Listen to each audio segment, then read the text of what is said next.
Painted Life 50, the glory of eternity.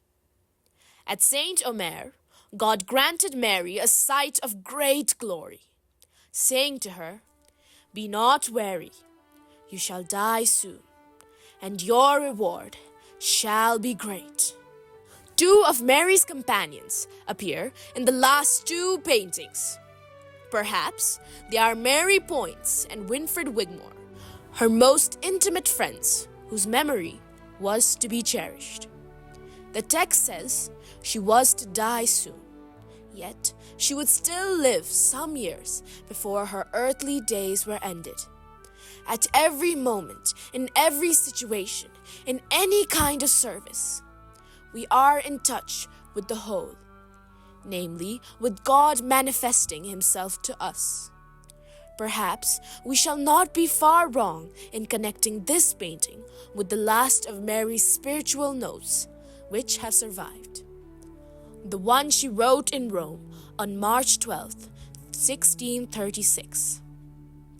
"Then thou showed I should be saved, now the same with some addition."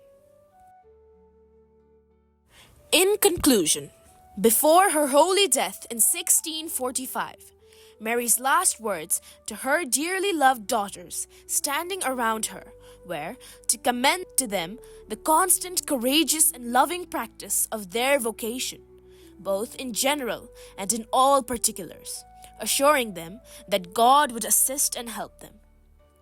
Just 5 sisters around Mary's deathbed. Mary took her hopes with her into eternity, constant fidelity, efficacious help for others, love. That is what she expected from the companions of her own day, and indeed of all those who would follow the same vocation throughout generations. Mary's days on earth were at an end. Many times in her life, she had generously offered herself to God, and her generosity and humility never wavered, even when God took her at her word.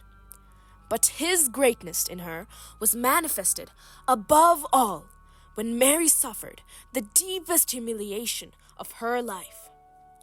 God was with her. He did not leave her, did not abandon her. Mary had no need to fear or be dismayed. Mary Ward gave herself entirely, and not by halves, to the mission entrusted to her by God. She disappeared, as it were, behind her mission. It was this total, loving commitment which enabled her to withstand the collapse of her whole work. The last words to her companions, and through them to the Institute, sum up the whole life and message of our foundress. Her trust in God, her certainty with regard to the mission she had received, can be detected in her last words. On the threshold of eternity, these were the things she considered important. Surely they reflect the sum total of graces she had received. In the hour of death, all that is not essential falls away, but our life's ideal endures with us into eternity. We have now completed our journey through this path of prayer, which we might call the painted life. Thank you for accompanying us throughout this month of January. Today, 30th January, as we commemorate the death anniversary of our foundress, Venerable Mother Mary Ward, we bow our heads in deep reverence to her memory.